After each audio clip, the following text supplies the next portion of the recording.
Mari kita tunduk kepala, kita berdoa. Bapa Surgawi, kami ucap syukur dan terima kasih kepada Engkau ya Bapa, di mana Engkau telah memberikan hidup yang kekal kepada kami melalui anak-Mu yang tunggal, Tuhan Yesus Kristus, sehingga kami boleh berhubungan dengan Engkau, kami boleh berbicara kepada Engkau secara pribadi Tuhan.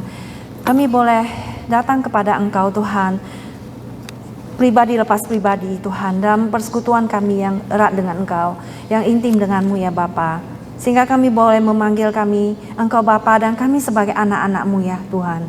Tuhan, dengarlah doa kami saat ini, kami mendengar firman-Mu. Urapi hamba-Mu dengan Roh yang kudus, dan di dalam nama Tuhan Yesus kami usir segala dan tengking segala anarasi jahat untuk keluar daripada ruangan ini. Bila nama Tuhan ditinggikan di tengah-tengah kami Tuhan. Dalam nama Tuhan Yesus kami berdoa. Amin. Mari kita buka Alkitab kita di dalam Injil Lukas pasal yang pertama, mulai dari ayat 26. Lukas pasal 1 ayat 26 sampai 38. Lukas pasal 1 ayat 26 sampai 38, mari kita baca secara bersama-sama. Lukas pasal 1 ayatnya yang ke 26 sampai 38, yaitu pemberitahuan tentang kelahiran Yesus. Tema hari ini adalah Maria, hati yang berserah atau hati yang menyerah, the surrender heart. Mari kita baca bersama-sama ayat ke-26. Dalam bulan yang ke-6, Allah menyuruh malaikat Gabriel pergi ke sebuah kota di Galilea bernama Nazaret, kepada seorang perawan yang bertunangan dengan seorang bernama Yusuf dari keluarga Daud. Nama perawan itu Maria. Ketika malaikat itu masuk ke rumah Maria, ia berkata, "Salam, hai engkau yang dikaruniai, Tuhan menyertai engkau." Maria terkejut mendengar perkataan itu, lalu bertanya di dalam hatinya, "Apakah arti salam itu?" Kata malaikat itu kepadanya, "Jangan takut hai Maria, sebab engkau beroleh kasih karunia di hadapan Allah. Sesungguhnya engkau akan mengandung dan akan melahirkan seorang anak laki-laki, dan hendaklah engkau menamakan dia Yesus. Ia akan menjadi besar dan akan disebut anak Allah yang maha tinggi. Dan Tuhan Allah akan mengaruniakan kepadanya tahta Daud, bapa leluhurnya. Dan ia akan menjadi beraja atas kaum keturunan Yakub sampai selama-lamanya, dan kerajaannya tidak akan berkesudahan." Kata Maria kepada malaikat itu, "Bagaimana hal itu mungkin terjadi karena aku belum bersuami?" Jawab malaikat itu kepadanya, "Roh Kudus akan turun atasmu, dan kuasa Allah yang maha tinggi akan menaungi engkau. Sebab itu anak yang akan kau lahirkan itu akan disebut kudus, anak Allah. Dan sesungguhnya Elisabet sanakmu itu, ia pun sedang mengandung seorang anak laki-laki pada hari tuanya, dan inilah bulan yang ke-6 bagi dia yang disebut mandul itu. Sebab bagi Allah tidak ada yang mustahil." Kata Maria, ayat ke-8, "Sesungguhnya aku ini," mari kita sama-sama bacanya. "Sesungguhnya aku ini adalah hamba Tuhan. Jadilah padaku menurut perkataanmu itu." Lalu malaikat itu meninggalkan dia. Nah saudara, di dalam bulan Desember ini sudah kita masuk ke dalam bulan Natal, dan semua lagu-lagu Natal sudah dikumandangkan.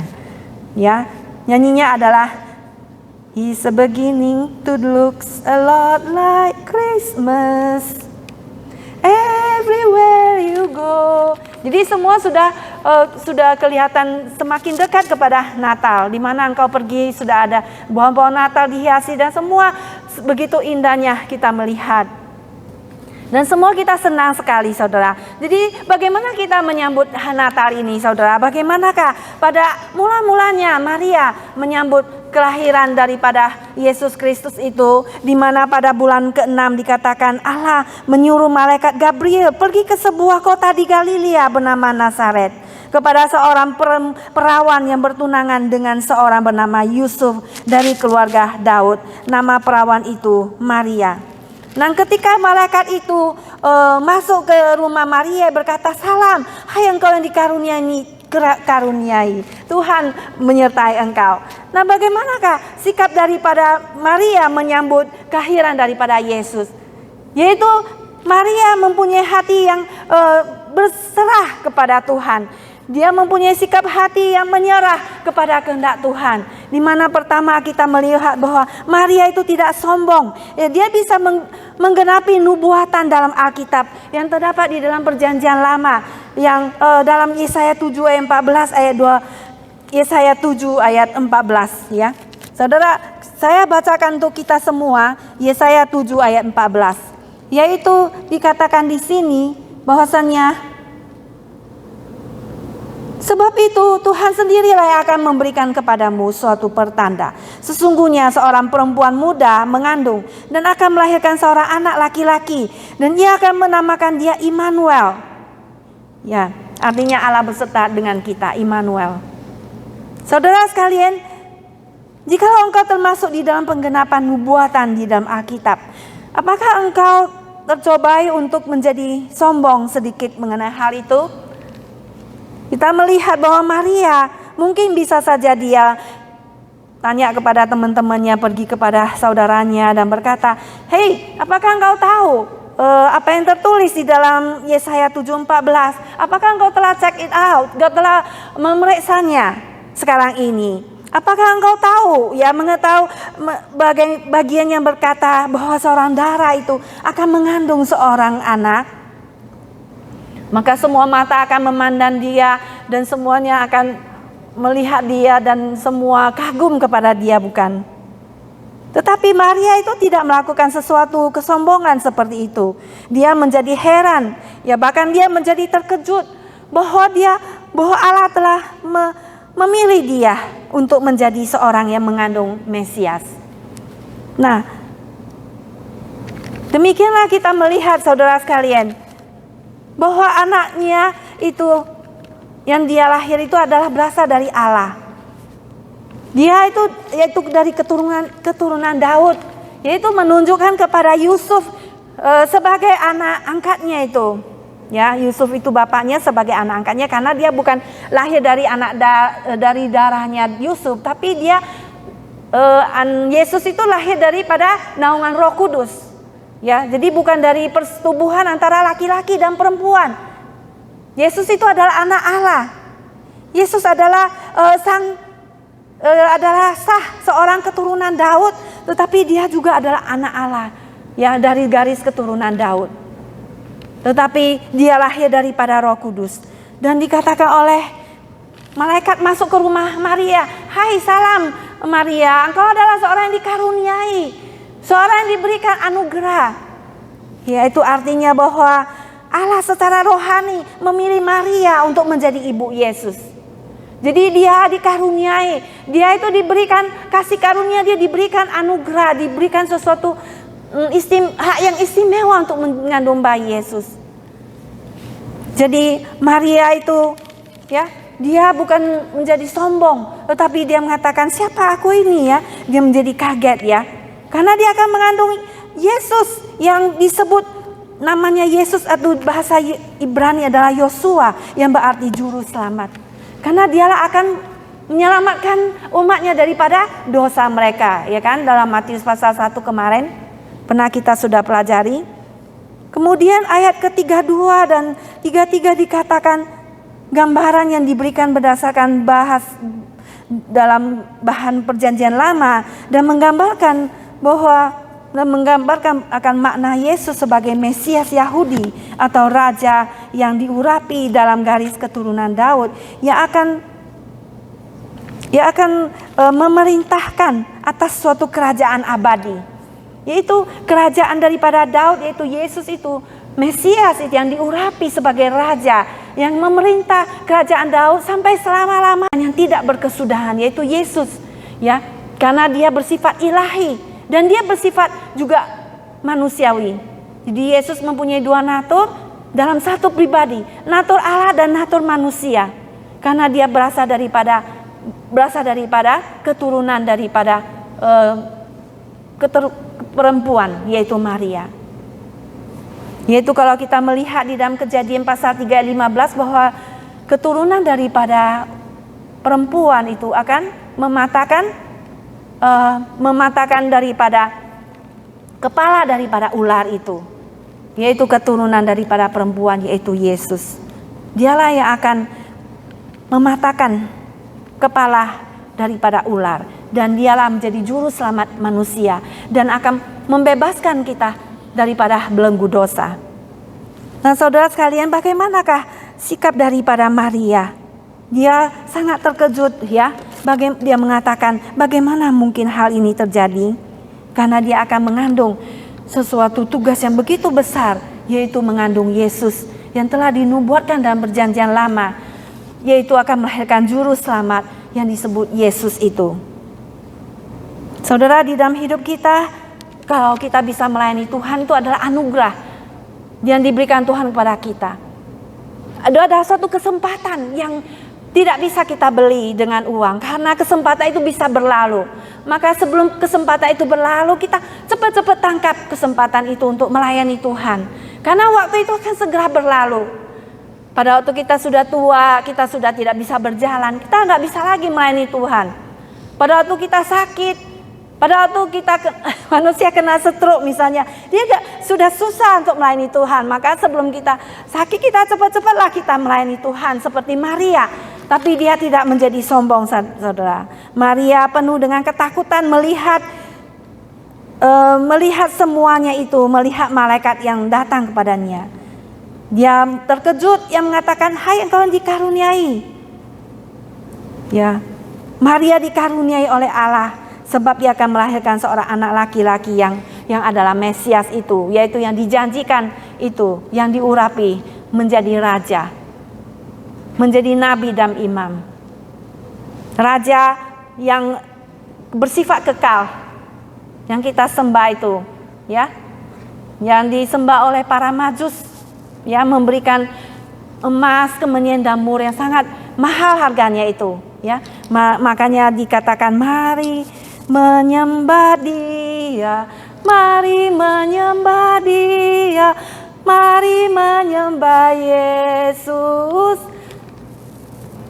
Al-Masih, ya. Yesus Raja yang kekal. Kita menyambut Raja itu, ya.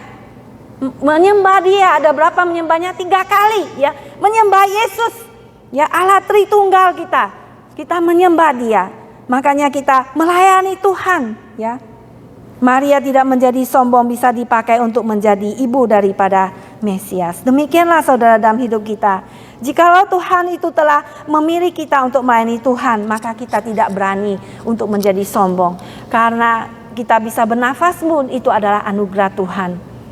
Kita bisa hidup, kita bisa bangun dari tidur, itu adalah anugerah Tuhan. Maka kita itu tidak berani untuk sombong, kita harus seperti Maria yang menjadi kaget dan terkejut ketika dia dipilih, ya. Dia menjadi ibu daripada Yesus, karena dia mengatakan dia hanyalah seorang perempuan muda yang kira-kira umur 17, yang miskin, ya, yang kurang berpendidikan, yang kurang berpengalaman, yang sederhana. Bagaimana kita tahu dia masih miskin? Karena pada waktu Yesus baru berumur 8 hari, mereka datang ke Bait Allah mempersembahkan apa? Burung, ya. Burung merpati yang murah harganya. Dan Yusuf itu adalah sebagai seorang tukang kayu yang mata pencahariannya kita tahu, ya, pendapatannya tidak banyak lah, ya, demikian. Jadi kita itu bersyukur pada Tuhan, kita bisa dipakai oleh Tuhan, ya. Maria tidak berpendidikan sampai PhD atau sampai dia master, ya, dia tidak sekolah, ya, di perguruan tinggi, dia sekolah di Amerika misalnya, ya. Demikian juga dengan kita tidak sekolah pendidikan tinggi. Tapi Tuhan bisa bicara pada kita, Tuhan bisa memakai kita. Ya, siapakah kita ini? Kita hanyalah orang berdosa, ya, yang dipakai oleh Tuhan, dan kita bersyukur kepada Tuhan. Tuhan bisa membersihkan kita dan menjadi alat Tuhan di tangan Tuhan ya, untuk memanggil orang yang berdosa datang kepada Tuhan dan bertobat. Seperti yang terdapat di dalam Filipi pasal 2 ya, ayat ke-13. Kita melihat Filipi pasal 2 ayatnya yang ke-13. Di sini demikian bunyinya. Karena Allah lah yang mengerjakan di dalam kamu, baik kemauan maupun pekerjaan menurut kerelaannya. Lakukanlah segala sesuatu dengan tidak bersungut-sungut dan berbantah-bantahan, supaya kamu tiada beraib dan tiada bercelah atau bernoda sebagai anak-anak Allah yang tidak bercelah di tengah-tengah angkatan yang bengkok hatinya dan yang sesat ini, sehingga kamu bercahaya di antara mereka seperti bintang-bintang di dunia ini.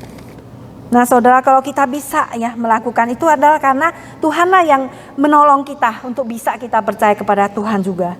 Matius 23 ayat 12 mengatakan, dan barang siapa meninggikan dirinya dia akan direndahkan, dan barang siapa merendahkan dirinya dia akan ditinggikan ya.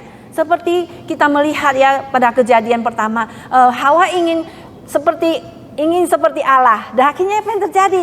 Dia direndahkan, dia diusir dari Taman Eden ya. Dia jatuh ke dalam dosa. Ya, nah demikianlah kita harus selalu tahu ya, mengetahui diri kita, siapa diri kita, harus tahu diri sehingga kita tidak berani untuk menjadi sombong. Demikianlah saya sangat kagum dengan kesaksian daripada gereja ini ya. Dia itu Reverend Chanson Lau, dia adalah founder ya gereja ini. Dia mulai gereja ini di backyard seseorang, dia sewa itu tempat ya di Lawton di sana. Dia kemudian dia mulai dari gereja kecil, kemudian dia mulai sekolah preschool, kemudian bertambah banyak ya muridnya. Jadi orang tuanya menyuruh dia, naik kelas lagi dong, tambah lagi. Akhirnya sewa banyak tempat, akhirnya mereka begitu banyak murid, akhirnya mereka nggak bisa lagi tempatnya. Akhirnya mereka membeli yang di gereja Silver begitu besar, dan katanya daripada bank itu mau memberikan uang ya, meminjam uang pada mereka. Akhirnya mereka bisa menambah jumlah murid, akhirnya bertambah banyak. Dan juga dia itu akhirnya setelah itu sampai middle school, di sini juga mau dijual, yaitu di Cambridge yang adalah tempat biarawati. Akhirnya dijual yang tempat Katolik ini, dan mereka bisa membeli ya tempat ini, sampai sekarang sudah lunas ya. Nah dia selalu berkata it's all God's doing ya. Dia sangat rendah hati. Semua itu adalah Tuhan yang melakukannya, bukan karena dia. It's all God's doing. Karena dia berkata dia sendiri itu tidak tamat SMA, karena dia itu tidak pintar sekolah ya. Dia tidak naik kelas di SMA kelas 3 ya. Dia mengatakan dia orangnya stupid, dia orangnya bodoh, tapi kemudian dia pada waktu dia nggak dapat piagam ya, dia nggak dapat ijazah SMA, tapi Tuhan memanggil dia ya. Dia bertobat pada waktu SMA, ikut retreat, akhirnya dia mau jadi hamba Tuhan, tapi dia nggak ada ijazah. Tapi kemudian apa yang terjadi? Dia berdoa, akhirnya dia melamar satu sekolah ya, yang memang di gereja-gereja nggak terima ya seminari itu, tapi satu-satunya tempat diterima ya di situ. Akhirnya dia cepat-cepat pergi sekolah di sana, dan dia boleh tamat ya di sana menjadi hamba Tuhan, dan dia melayani di penjara-penjara. Tapi kemudian dia datang lagi ke Amerika untuk menuntut sekolah ya di Golden Gate. Akhirnya dia nggak bisa pulang lagi karena Tuhan memakai dia di sini ya. Ya di sini pakai bahasa Inggris semua, di sana pakai bahasa Mandarin atau Cantonese. Tapi di sini ya dia berasal dari Hong Kong ya. Di sini kata dia mengatakan it's all God's doing ya. Dia mulai dari zero, dari yang tidak ada menjadi ada, itu karena adalah pertolongan Tuhan ya. Tuhan bisa dengan Roh Kudusnya menggerakkan orang-orang untuk melaksanakan pekerjaan Tuhan yang besar, untuk mengabarkan Injil ya Tuhan ya, Yesus Kristus sehingga orang bisa percaya dan mendapatkan hidup yang kekal, diselamatkan oleh Tuhan ya, karena iman di dalam Kristus. Nah saudara, kita itu marilah kita semua dengan rendah hati meminta pertolongan Tuhan, sehingga Yesus berkata bahwa jikalau ia ditinggikan, maka ia akan menarik semua orang untuk datang kepadanya. Maka Yesus Kristuslah kita junjung tinggi dan dipermuliakan. Dialah yang berhak untuk mendapatkan penghormatan tertinggi dalam hidup kita. Karena Yesuslah ya yang melakukan semuanya di dalam hidup kita. It's all God's doing. Puji Tuhan ya saudara. Mari kita juga mau rendah hati menerima semua jabatan yang Tuhan berikan pada kita, sehingga kita mau melakukan pekerjaan Tuhan dan orang-orang lain bisa mendapatkan berkat di dalamnya. Yang kedua, kita melihat bagaimana Maria dengan hati yang berserah kepada Tuhan, yaitu pada waktu dia tidak mengerti ya apa maksud daripada Tuhan itu. Ya, dia bertanya kepada Tuhan ya. Dan Tuhan menjawab dia. Maka kita kembali kepada Lukas tadi ya. Ayat ke-34. Mari kita kembali kepada melihat ayat ke-34, dikatakan di sini bahwasanya kata Maria kepada malaikat itu, bagaimana hal itu mungkin terjadi karena aku belum bersuami, ya kan? Maria tadinya mendapatkan pesan daripada malaikat yang berkata, jangan takut hai Maria, engkau akan beroleh kasih karunia dari Allah, sesungguhnya engkau akan mengandung dan akan melahirkan seorang anak laki-laki, dan hendaklah engkau menamakan dia Yesus. Ia akan menjadi besar dan akan disebut anak Allah yang maha tinggi, dan Tuhan Allah akan mengaruniakan kepadanya tahta Daud bapa leluhurnya, dan ia akan menjadi raja atas kaum keturunan Yakub sampai selama-lamanya, dan kerajaannya tidak akan berkesudahan. Maka kata Maria kepada malaikat itu, bagaimanakah hal itu mungkin terjadi karena aku belum bersuami? Saudara, bagaimana hal itu mungkin terjadi karena aku belum bersuami? Nah, pertanyaan Maria kepada malaikat itu menunjukkan kepada kehamilan yang tidak mungkin terjadi. Ya, karena dia masih gadis atau perawan yang belum menikah. Dan waktu itu statusnya itu adalah tunangan dengan Yusuf. Nah, ada kemungkinan bahwa biasanya masa selang antara pertunangan dan pernikahan lamanya 1 tahun. Jawaban malaikat itu menjelaskan bahwa anaknya itu bukanlah Mesias duniawi yang hanya diangkat oleh Allah sebagai anaknya. Ya. Kita melihat 2 Samuel ya. 2 Samuel ayat pasal 7 ayat 12 sampai 14. 2 Samuel pasal 7 ayatnya yang ke-12 sampai ke-14. Apabila umurnya sudah genap dan engkau telah mendapat perhentian bersama-sama dengan nenek moyangmu, maka aku akan membangkitkan keturunanmu yang kemudian.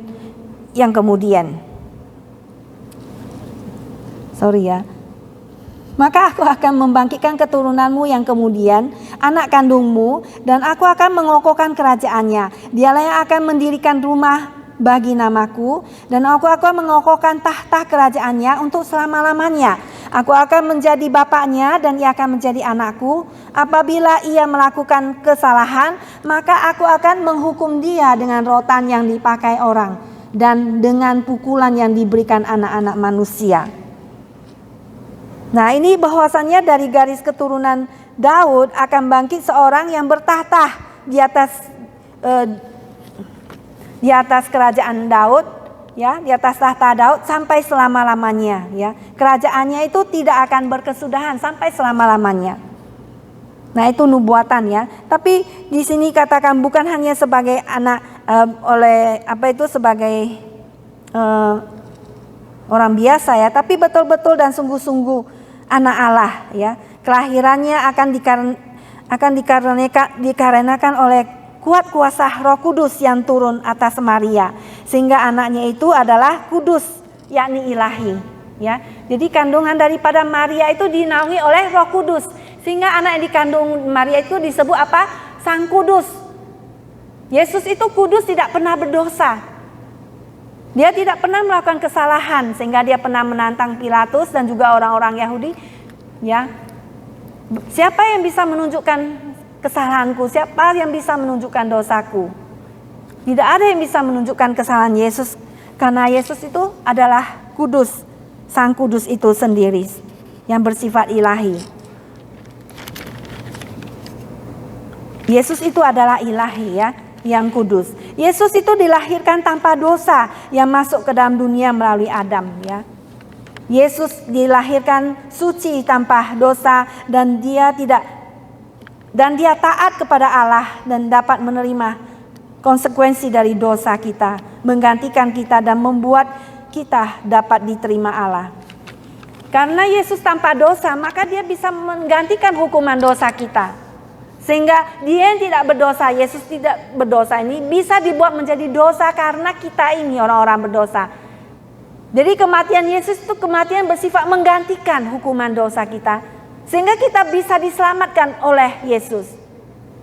Jadi Yesus itu kudus sehingga dia bisa menggantikan hukuman atas dosa kita. Roma pasal 5 ayat ke-14. Nah saudara, saya bacakan Roma pasalnya yang ke-5 ya. Roma 5 ayat 14, judulnya adalah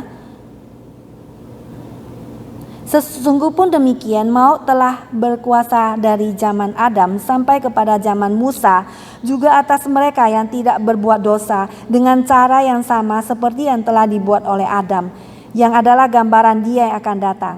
Tetapi karunia Allah tidaklah sama dengan pelanggaran Adam. Sebab jika karena pelanggaran satu orang semua orang telah jatuh ke dalam dosa, dalam kuasa maut, jauh lebih besar lagi kasih karunia Allah dan karunia-Nya yang dilimpahkannya atas semua orang karena satu orang, yaitu Yesus Kristus. Dan kasih karunia tidak berimbangan, ya, tidak berimbangan dengan dosa satu orang. Sebab penghakiman atas satu pelanggaran itu telah mengakibatkan penghukuman, tapi penganugerahan karunia atas banyak pelanggaran itu mengakibatkan pembenaran.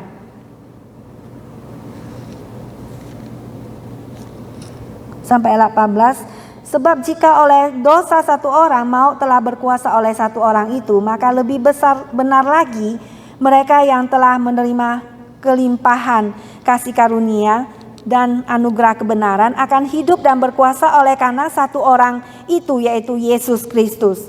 Sebab itu sama seperti oleh satu pelanggaran semua orang beroleh penghukuman, demikian pula oleh satu perbuatan kebenaran semua orang beroleh pembenaran untuk hidup. Jadi Yesus Kristus telah membenarkan kita. Jadi kita hanya beriman, percaya kepada Yesus, dia telah menggantikan kita. Kita percaya, kita menerima Yesus sebagai Juru Selamat dan Tuhan kita. Kita diselamatkan olehnya dari murka Allah. Dalam Matius 1 ayat 20 sampai 23, ya. Minggu lalu Pasal telah mempelajarinya, ya, ayat ke-20 sampai 23.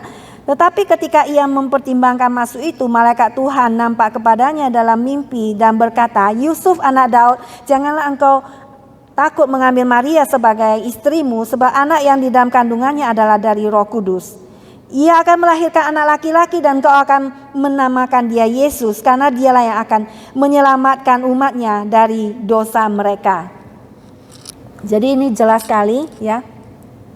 Ini jelas sekali tentang Yesus yang kedatangannya untuk menyelamatkan kita daripada dosa.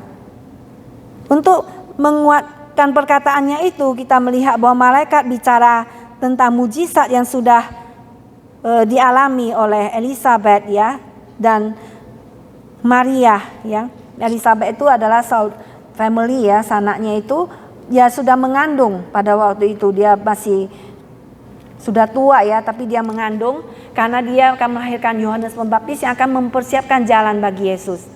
Jadi masuk ke dalam bulan ke-6, ya. Maria menerima dengan tenang penghormatan yang diberikan kepadanya itu. Nah, saudara, demikianlah dalam hidup kita. Kita selalu kadang-kadang kurang mengerti tentang firman Tuhan. Tapi kalau kita kurang mengerti, apakah kita cari tempat yang lain? Tidak, tapi kita berdoa, bergumul dengan Tuhan, ya. Tuhan akan memberikan jawaban kepada kita. Tuhan selalu akan menolong kita, memberikan jawaban yang benar kepada kita. Bagaimana aku mempertahankan kesucianku sebagai seorang yang masih single misalnya?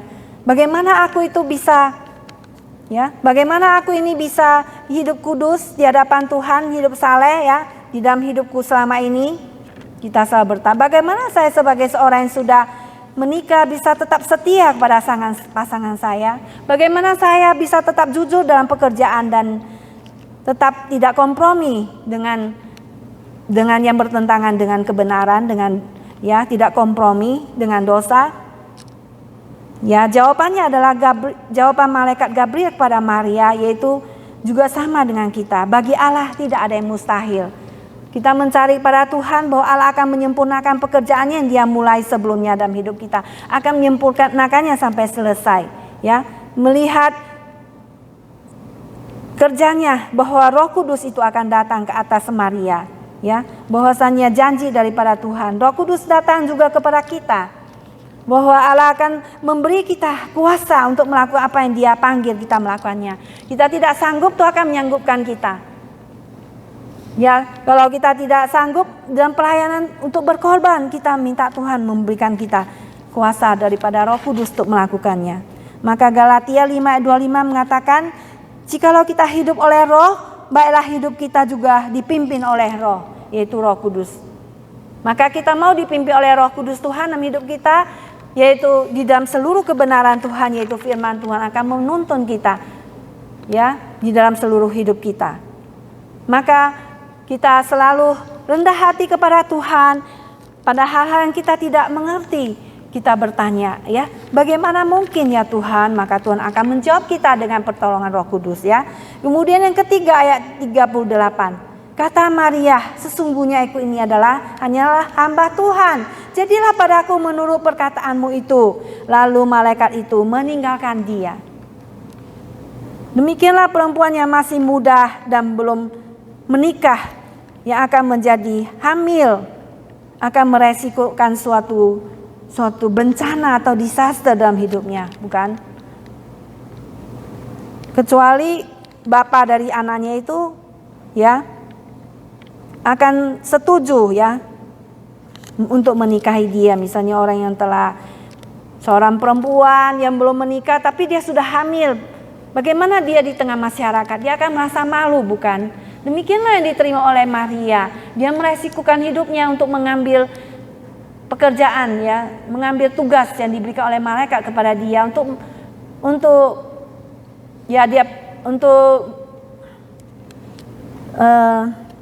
mengandung bayi Yesus. Ya. Tapi dia meresikukan hidupnya ya. Kalau kita minggu lalu Yusuf sudah berencana untuk menceraikan Maria ya supaya tidak memalukan dia di muka umum. Ya, tapi kita melihat di sini kalau bapak daripada anak itu mau menikahi dia, maka mungkin akan menutup malu dia sedikit. Ya. Atau mungkin dia juga tidak akan menikah lagi tetap seumur hidupnya kalau mengalami hal itu. Atau mungkin bapaknya sendiri itu akan menolak dia, akan dipaksa dia untuk keluar dari rumah, ya diusir. Jadi dia peminta-minta di tengah jalan. Atau melakukan prostitusi untuk mendapatkan biaya untuk hidupnya. Wah, ini suatu hal yang begitu berat ya. Dan Maria yang telah dinaungi oleh Roh Kudus, yang dibuat hamil ya, dengan tanda kutip ya, dia dibuat hamil oleh Roh Kudus, dinaungi oleh Roh Kudus ya, dipisahkan sehingga dia dikuduskan ya, meresikukan hal tersebut, dan mungkin dia akan disebut orang gila oleh masyarakat. Maria tetap menghadapi kemungkinan resiko itu dengan berkata, ya, jadilah padaku menurut perkataanmu itu. Ya, dia mengambil resiko itu yang begitu berat, yang akan dicela, nanti anakmu itu disebut anak haram, ya kan? Yesus disebut anak haram. Pada waktu Yesus di tengah orang Yahudi, kamu ini anak haram ya, nggak ada ininya, orang bapaknya lahir di luar nikah. Padahal Yesus itu dikandung daripada Roh Kudus, dan Maria itu meresikukan hidupnya, diketahui orang, dipermalukan orang, dia hamil sebelum menikah. Tapi dia rela menanggung rasa malu itu, rela dia berkorban. Demi untuk apa? Menyelamatkan umat manusia, yaitu melahirkan Yesus. Maria hanya tahu Allah memintanya untuk melayani dia. Dan dia dengan rela mentaati. Ya, Maria itu tidak tahu bagaimana kesempatan yang begitu besar yang telah dia ambil. Kesempatan untuk melayani Tuhan itu begitu besar bagi dia. Yang dia lakukan telah menghasilkan begitu banyak berkat bagi banyak orang. Dia tidak tahu pada waktu itu, tapi dia mau mengambilnya. Saudara, jangan tunggu untuk melihat kesimpulan atau hasil akhirnya sehingga kita baru mau mempersembahkan hidup kita kepada Tuhan, ya. Tapi persembahkanlah hidup kita kepada Tuhan dengan rela. Dengan rela, dengan taat, meskipun ketika hasilnya kelihatan bencana besar, disaster, ya. Seperti Maria akan mengandung, melahirkan seorang bayi yang disebut Yesus, ya, Tuhan kita juru selamat. Seperti, ya, kita melihat Nabi Elia, ya, dia juga mendengar suara Tuhan dalam angin yang sepoi-sepoi. Tuhan sering berbicara pada kita dalam bisikan yang halus, ya, di dalam hati kita. Kita mau dengar nggak? Dengan, ya, Tuhan bicaranya nggak kasar kepada kita, dengan yang bisikan halus, ya, sampai kita memperhatikan dan mendengar karena Tuhan itu baik. Maka Tuhan menolong Nabi Elia yang pada waktu itu sudah mau depresi, ya, karena dia mau dibunuh oleh siapa? Oleh siapa? Istri dari Ahab itu. Jadi dia bekerja segiat-giatnya untuk Tuhan, tapi dia mau dibunuh. Dia mau mati saja, tapi Tuhan memberi makanan kepada dia sehingga dia menjadi segar kembali. Demikianlah hidup kita, saudara kita. Kita mau gak taat pada Tuhan, mendengarkan suara Tuhan, ya, melalui firman Tuhan, melalui hamba-hamba Tuhan, melalui peristiwa kejadian sehari-hari yang Tuhan mendidik kita, mengajar kita. Di dalam semua pelajaran, ya, kita bisa belajar lesson, ya, di dalam hal-hal yang kecil setiap hari dalam hidup kita. Maria taat untuk melahirkan bayi Yesus yang menjadi juru selamat dan Tuhan atas semua orang di muka bumi ini, dan barang siapa yang percaya padanya tidak binasa, ya, menjadi suatu gift yang besar, suatu hadiah yang paling besar dikarunia pada kita Tuhan Yesus.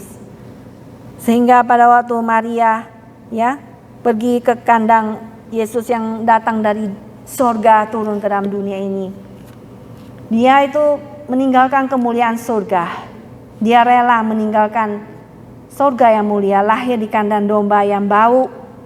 Tidak ada tempat tinggal baginya karena orang-orang penginapan menolaknya, melihat mereka mungkin ini bukan orang-orang yang beruang misalnya.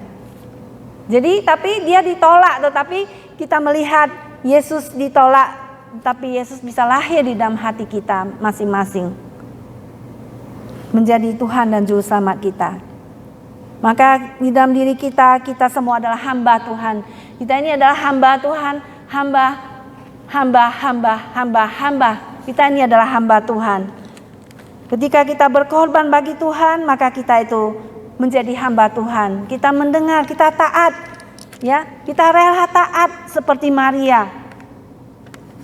Kita menyerahkan hati kita kepada Tuhan. Kita surrender hati kita. Kita mau tunduk kepada ketuhanan Tuhan Yesus dan taat kepada semua firman-Nya. Mari kita berkata seperti Maria, ya.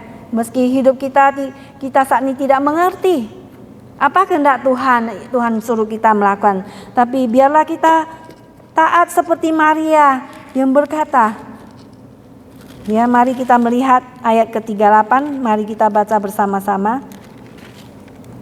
Kata Maria, sesungguhnya aku ini adalah hamba Tuhan. Jadilah padaku menurut perkataanmu itu. Lalu malaikat itu meninggalkan dia. Seperti Yesus yang taat kepada kehendak Bapa. Dia taat sampai mati, bahkan sampai mati di atas kayu salib. Maukah kita juga meneladani Maria dan juga pada Tuhan Yesus yang taat kepada kehendak Bapanya? Mari kita juga sebagai anak-anak taat kepada kehendak Bapa kita di surga terhadap firman-Nya yang kudus. Amin semuanya. Mari kita masuk ke dalam doa. Bapa di dalam surga, kami ucap syukur dan terima kasih pada Engkau ya Tuhan. Hari ini kami telah mendengar firman-Mu, di mana ada seorang anak darah, seorang virgin yang belum bersuami, yang belum berhubungan seks dengan seorang laki-laki, tapi dia mau rela dipakai oleh Engkau. Dia mau menyerahkan dirinya Tuhan, dan dia menjadi korban yang harum, menjadi berkat bagi semua bangsa di dunia ini, semua orang-orang dan manusia di muka bumi ini yang bersedia datang kepadamu, yang boleh mendapatkan hidup yang kekal melalui anak-Mu yang tunggal, Tuhan Yesus Juru Selamat. Tuhan, biarlah pada Natal ini kami boleh mempersiapkan hati kami untuk boleh dengan rendah hati pada waktu kita dipakai oleh Tuhan, untuk kami tidak berani menjadi sombong. Karena siapakah kami ini Tuhan? Kami bisa dipakai itu karena adalah anugerah-Mu. Ini adalah privilege dan hak istimewa yang Tuhan berikan pada kami. Oleh sebab itu jangan biarkan kami menjadi tinggi hati Tuhan, ataupun kami menjadi sombong atau kami menganggap remeh. Tapi biarlah kami menghargai Tuhan semua pemberian dan semua tugas yang Tuhan sudah berikan kepada kami. Ya Bapa di dalam surga, terima kasih ya Tuhan. Juga kami boleh belajar dari Maria yang dengan taat kepada kuasa daripada Roh Kudus untuk melakukan kehendak-Mu ya Bapa. Dengan kami menuruti pimpinan daripada Roh Kudus, dipimpin oleh kehendak-Mu, kami menjalani Tuhan, menjadi orang yang saleh di hadapan-Mu, menjadi orang yang setia di hadapan-Mu, menjadi kami bisa sanggup Tuhan untuk hidup kudus di hadapan-Mu. Dan kami mau taat Tuhan, seperti Maria yang taat dan berkata, kami ini hanyalah hamba-hamba-Mu ya Tuhan. Kami semua ini adalah hamba-Mu. Kami adalah servant Tuhan. Kami adalah budak-budak-Mu ya Tuhan, yang dipakai oleh Tuhan untuk menggenapkan rencana Tuhan di dalam kehidupan kami Tuhan. Jadilah pada-Mu ya Tuhan, menurut perkataan-Mu itu di dalam diri kami masing-masing Tuhan. Dengarlah doa kami ya Bapa, sehingga kami taat seperti Engkau anak Allah yang tunggal, taat sampai mati di atas kayu salib. Terima kasih Bapa dalam surga. Berikanlah kami ketaatan sampai kami mati Tuhan. Dalam nama Tuhan Yesus kami berdoa. Amin.